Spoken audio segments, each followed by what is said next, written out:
Hello dear students, my name is Kinjal Patel and today we are going to look about few more grammatical details which can be asked in your class 10th board exam or under the title of information transfer, in which we are going to look about the adjective clause with relative pronoun. Now my dear student, before understanding adjective clause, you must have an idea that what is called adjectives. Adjectives क्या होते हैं उसको पहले समझना जरूरी है. अगर adjective के बारे में हमें मालूम पड़ गया तभी आपको क्लॉज के बारे में इजीली समझ में आ जाएगा. Let's look about it. Let's learn about what is adjective. Adjective are the words which adds extra meaning to noun or qualify a noun. Means a kind of words that adds certain extra meaning and to qualify the noun. हमारा जो sentence के अंदर जो भी noun दिया होता है ना डियर फ्रेंड, उसको अगर क्वालिफाई करता है या उसके मीनिंग के अंदर कुछ एडिशन दिलाता है तब वो हमारा बनता है एडजेक्टिव. ऐसे वर्ड्स की जो हमारे नाउन के साथ कोई ना कोई अच्छा मीनिंग ऐड करता हो या फिर मान लो कि उसको क्वालिफाई कर जाता हो, ऐसे वर्ड्स को हम एडजेक्टिव बोलेंगे. Let's learn it through the example. Example हमारा क्या है, देखो यहाँ पे ध्यान से देना. सी इज अ क्लेवर गर्ल. अब इस सेंटेंस को हम इस तरह से भी लिख सकते हैं, सी इज अ गर्ल. वो एक लड़की है, लेकिन अगर हम उसे पूछते व्हाट काइंड ऑफ गर्ल, तब हमें आंसर मिलता कि भाई क्लेवर है. तो ये जो वर्ड है ना वो हमारे नाउन पे राइट क्या करता है, क्वालिफाई कर जाता है, उसके मीनिंग को और बढ़ाता है. She is a kind of girl. Which kind of? She is a clever girl. तो यहाँ पे जो ये clever word हुआ, tall हुआ, smart हुआ, these words are known as adjective. इनको हम adjective बोलेंगे. आप ये चीज हमेशा याद रखिएगा कि जब भी आप नाउन को किस तरह से या कितने अगर ऐसे वर्ड्स से क्वेश्चन करते हो तब जो आंसर मिलेगा it can be known as your adjective. वो आपका एडजेक्टिव होगा. दूसरा एक एग्जांपल देख लेते हैं. There are students in the class. There are, मैंने अभी जितना लिखा ना उतना देखो. देयर आर 10 वाले वर्ड को भूल जाओ. Students in the class. मेरे पास क्लास के अंदर थोड़े से बच्चे हैं. अगर मैं इनको क्वेश्चन करूं हाउ मेनी स्टूडेंट्स, इस नाउन को क्वेश्चन करूं हाउ मेनी स्टूडेंट्स, तो अगर मैं वहां पे 10 लिख दूं या 20 लिख दूं तो ये जो मेरा वर्ड बनेगा वो मेरा एडजेक्टिव यहाँ पे कहलाएगा. क्यों? क्योंकि वो नाउन के मीनिंग को ऐड करता है, क्वालिफाई करता है. भाई कितने, तो भाई 10 या 15 या 20. This is what we can say it is an adjective. Now sir clause क्या होता है, क्लॉज क्या होता है जरा वो भी तो समझा दो. Yes we have understood adjective. What does it mean by adjective, that is what we have understood. But what does it mean by clause, clause किसे बोलते हैं? तो याद रखिएगा, a group of word along with verb works as an adjective. यहां पे सिर्फ एक एक ही वर्ड एडजेक्टिव की तरह वर्क करता था. यहाँ पे क्लेवर अकेला ऐसा वर्ड है जो नाउन के मीनिंग में एडिशन डालता था. ठीक है. अब क्लॉज ऐसे होंगे कि यहाँ पे एक है ना, एक नहीं, एक से कुछ ज्यादा वर्ड्स होंगे वहां पे, तब वो बन जाते हैं क्लॉज. वो तब क्या बनते हैं, क्लॉज. काम वही करेंगे जो मेरे नाउन को क्वालिफाई करना है करेंगे, या फिर नाउन के मीनिंग को ऐड करना है, मीनिंग में कुछ ऐड करना है तो वो ऐड ही करेंगे. लेकिन यहाँ पे सिंगल वर्ड नहीं होगा, वो ग्रुप ऑफ वर्ड्स होगा. ठीक है. As you can see in the example here my dear student, he is a student. अब देखो यहाँ पे पूरा ध्यान देना. He is a student. What kind of student, he is किस प्रकार का स्टूडेंट है, तो देखो who got the first prize. Who got the first prize, यहां से लेकर ये वाला who got the first prize. अब ये तो पूरा का पूरा ग्रुप ऑफ वर्ड्स बन गया ना, तो it is known as clause. अब यही ग्रुप ऑफ वर्ड मेरे नाउन के मीनिंग को ऐड करता है ना कुछ. कैसे स्टूडेंट, तो ही कैसा स्टूडेंट, तो गॉट द फर्स्ट प्राइज, ठीक है ना, ये पहला इनाम जीतने वाला यहाँ पे दिया है। तो ये पूरा का पूरा मेरा एडजेक्टिव क्लॉज बनेगा, है एडजेक्टिव लेकिन ग्रुप ऑफ वर्ड्स है इसलिए वो एडजेक्टिव क्लॉज बन गया। अब समझना कौन कौन से एडजेक्टिव यहाँ पे हमारे पास एडजेक्टिव क्लॉज तो है लेकिन विद रिलेटिव प्रोनाउन। ऐसे रिलेटिव प्रोनाउन क्या है वो हमें पढ़ने हैं। अब देखो रिलेटिव प्रोनाउन है हु, whom, which, whose, इसके अलावा भी है why, how, these are also known when, these are also known as a relative pronoun as well। हम यहाँ पे आज इन की चर्चा करने वाले हैं who, whom, which, whose। अब यहाँ पे सबसे पहला रिलेटिव प्रोनाउन जो हमारा है जो कि रिलेशन बताएगा, रिलेशन क्रिएट करेगा हमारे रेस्ट ऑफ द सेंटेंस को उसके नाउन के साथ या प्रोनाउन के साथ। देखिएगा सबसे पहला हमारा आता है relative pronoun who, WHO, who. अब हु जब भी आप सेंटेंस के अंदर यूज करोगे तो आपको क्या याद रखना है, सबसे पहले आपको याद यही रखना पड़ेगा कि जब भी आप यूज कर रहे हो हु को तो उससे पहले आपको या तो कोई नाउन या नेम होना जरूरी है। There must be the noun or a name before WHO, who। Whenever you are just trying to write who in the sentence and try to make your relative pronoun with adjective clause, at that time my dear student you have to remember only one minute thing, that is noun or name must be put before that word and after that word you have to put a verb of the sentence। यहाँ पे sentence का आपको verb भी लगाना पड़ेगा। See you can see in this example, example मेरा है she is the girl, वो एक ऐसी लड़की है, प्लेज पियानो जो कि पियानो बजाती है। अब इसका सिंपल स्टेटमेंट ऐसा होना चाहिए था she is the girl plays piano, right. इसमें हमने क्या डाल दिया हु का मतलब हो गया कि ये वही लड़की है कि जो पियानो अच्छा बजाती है, ये वही लड़की है कि जो पियानो अच्छा बजाती है। My dear student, I hope you have a bit of idea about it। now see how to crack it। यहाँ पे मैंने हु तो लगा दिया, अब क्या चेक कर लो, हु के पहले आपको नाउन या प्रोनाउन दिया है, yes a girl, girl it is a noun, ये कॉमन नाउन है तो नाउन तो है।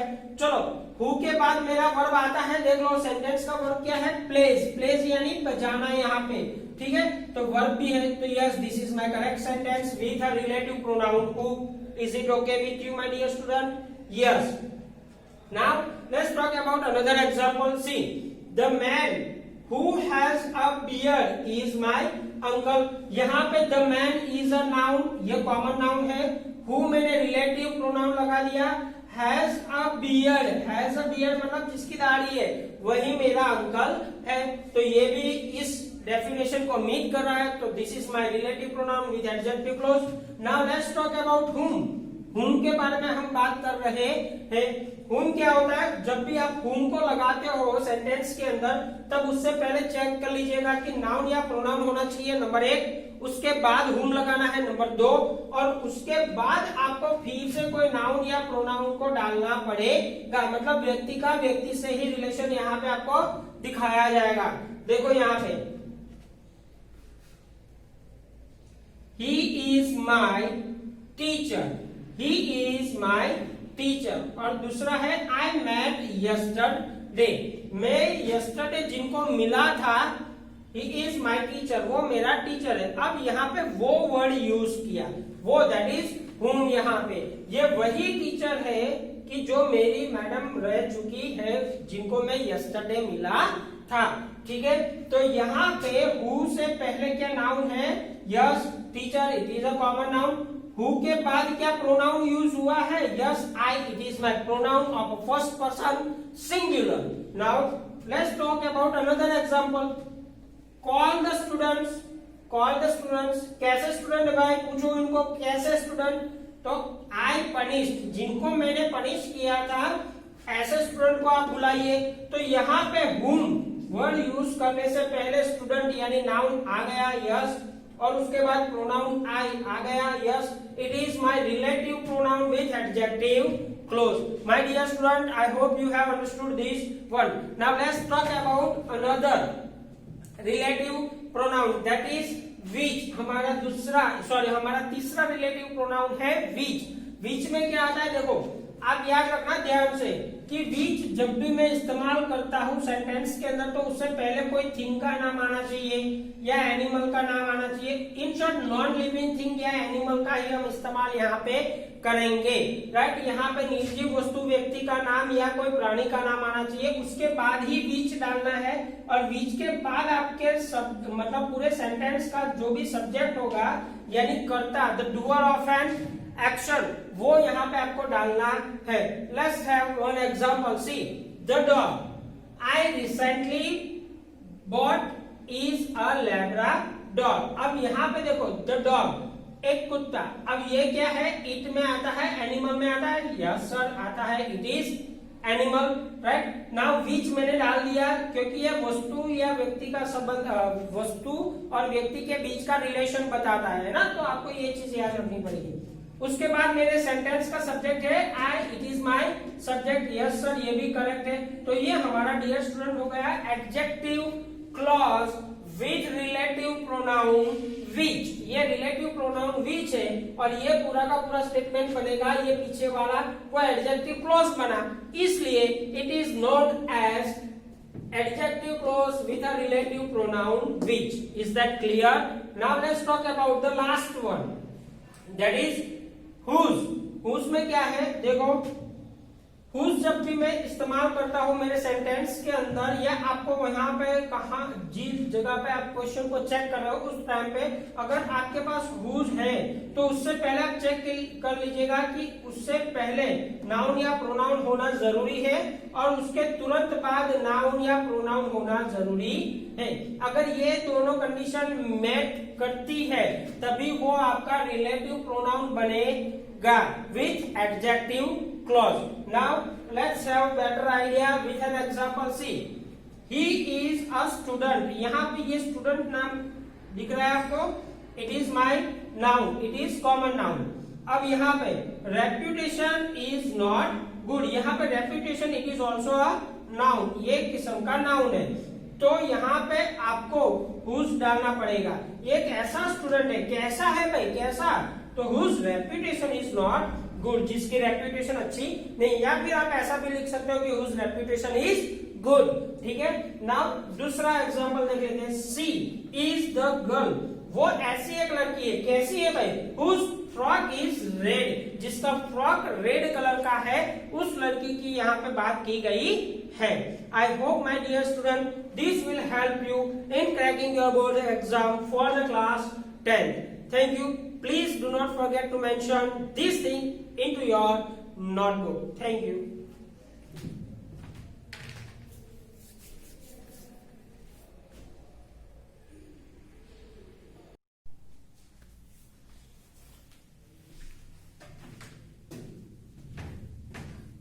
Hello dear students, good morning. My name is Kinjal Patel and today we are going to look about certain more grammar topic for the class 10th English medium which will help you in the transformation of a sentence and in this topic today we are going to look about adjective clauses with relative adverb।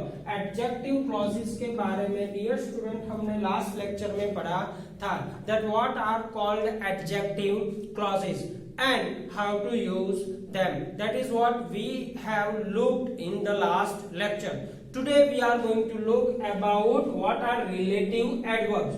before moving relative adverb we must have an idea about what are the adverbs। adverbs kind of word, ये adverbs इस प्रकार के words है जो हमारे verb के अंदर कोई मीनिंग ऐड करता है और जो acts as a, पूरा का पूरा जो क्लॉज है acts as an verb, right. तो यहाँ पे हमारा वो बन जाएगा एडवर्ब। अब जब उसका रिलेशन हम एडजेक्टिव क्लॉज के साथ बनाते हैं तब उसको हम adjective clause with relative adverb ऐसा बोलेंगे।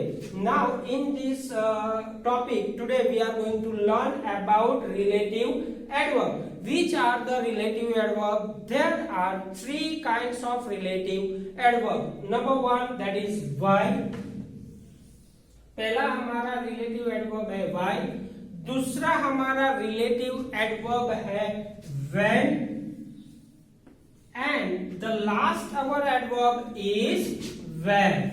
Right? These are three relative adverbs. That is what we are going to look about today. Now my dear student, ये चीज तो आपके दिमाग में आ गई कि रिलेटिव एडवर्ब क्या होते हैं. What are the relative adverbs? Why, when and where. These three words are known as relative adverb as well. Now, what does it mean by why and where to use it? Let's talk about it. जब भी हम why के बारे में बात करते हैं तब वो रीजन शो करता है.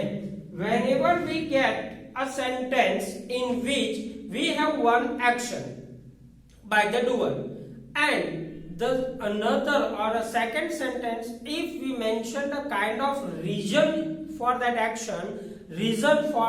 action, only then and then we are allowed to put the why, right, as a relative adverb.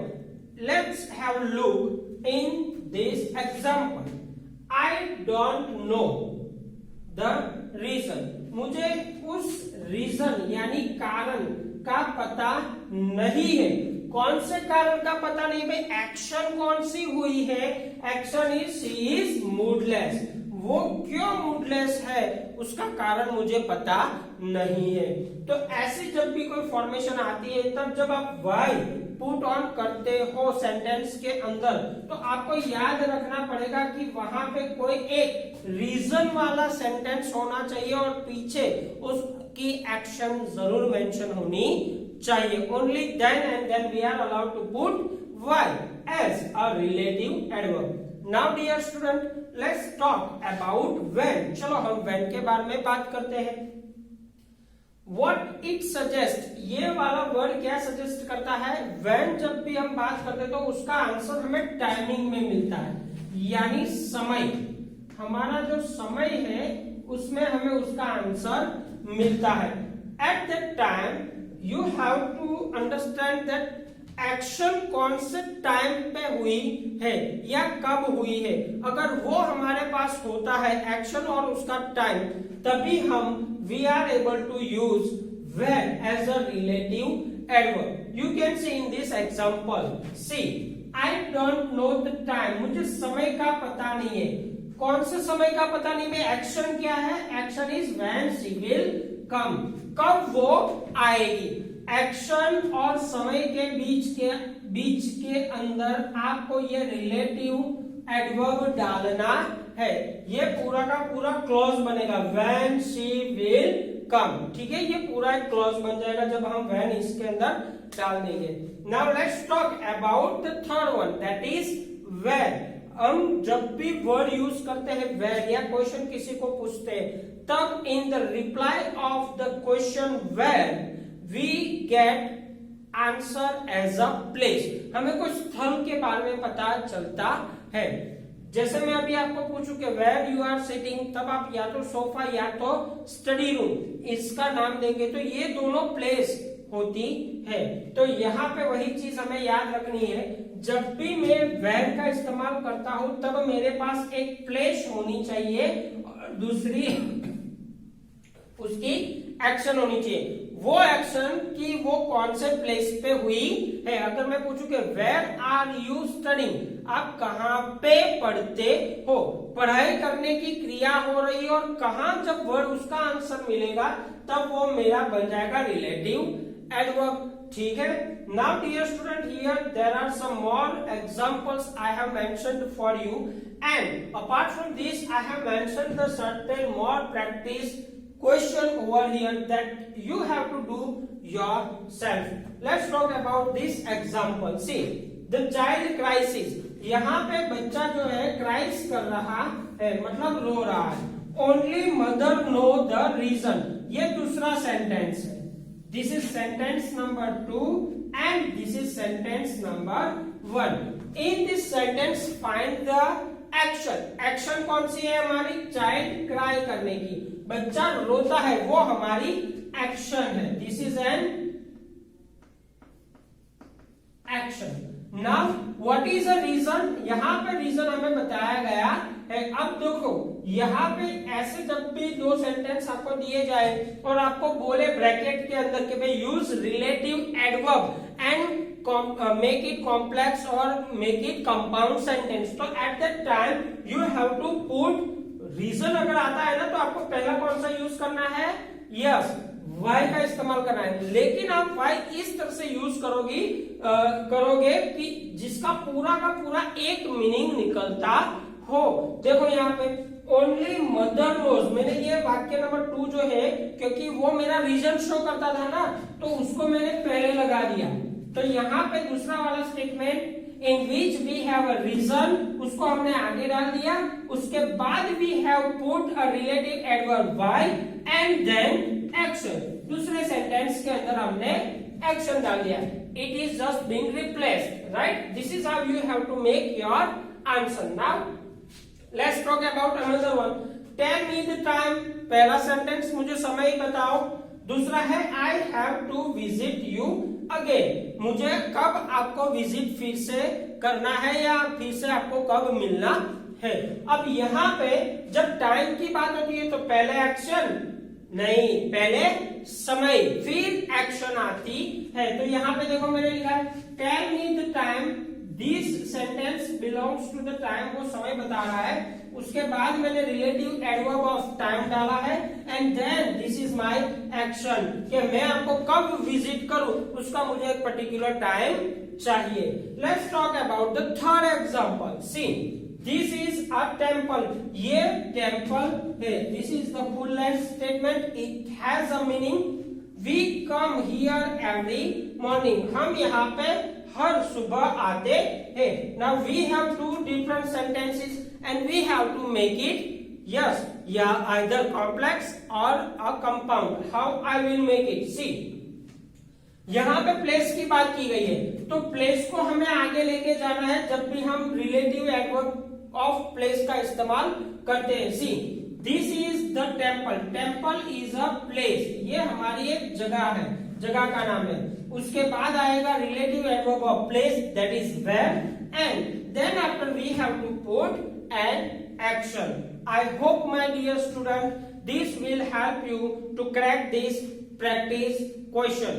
Now just I am going to give you certain hints about how to solve it. See, read the very first question. I have passed the examinations. मैंने examination clear कर दी। I don't remember the exact year, लेकिन मुझे exact year याद नहीं है। अब year it is from a time section, ये time बताता है।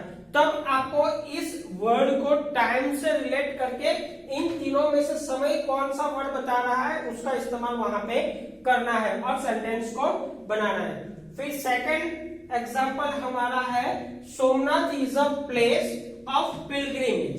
ये सोमनाथ जो है पिलग्रिमेज की एक प्लेस है। Hindus go there frequently, Hindu जो भी है वहां जाते हैं, यूज टू, राइट। अब ये हमारी प्लेस है Somnath, it is my place of Pilgrim.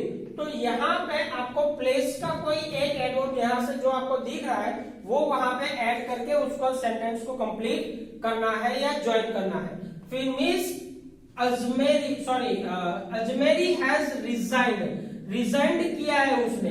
अब ये एक्शन है और पीछे उसका रीजन है। तो मैंने आपको बोला कि यहाँ पे आपको क्या करना है, यस उसको शिफ्ट करना पड़ेगा। जो फर्स्ट सेकंड वाला सेंटेंस है वो उसको फर्स्ट लाओ और फर्स्ट वाले को सेकंड पे लेके जाओ, और वहां पे रीजन वाला वर्ड इनमें से ढूंढ के आपको, मतलब रिलेटिव एडवर्ब आपको इनमें से रीजन का जो है वो लगाना है। Kabir word is a picnic point. अब ये picnic point it is a place, तो ऑब्वियसली माय डियर स्टूडेंट यहाँ पे आप प्लेस का रिलेटिव एडवर्ब यूज करोगे। और आखिरी वाला जो सेंटेंस है ही बिहेव्ड सो रूडली, अब यहाँ पे रूडली बिहेव करना है, एन एक्शन है और पीछे उसका रीजन दिया हुआ है, तो यहाँ पे आपको रीजन वाला रिलेटिव एडवर्ब यूज करना है। I hope you will write it down in your notebook, right? It will help you at the time of revision before the board exam, and please do not forget to practice these questions as well. Thank you.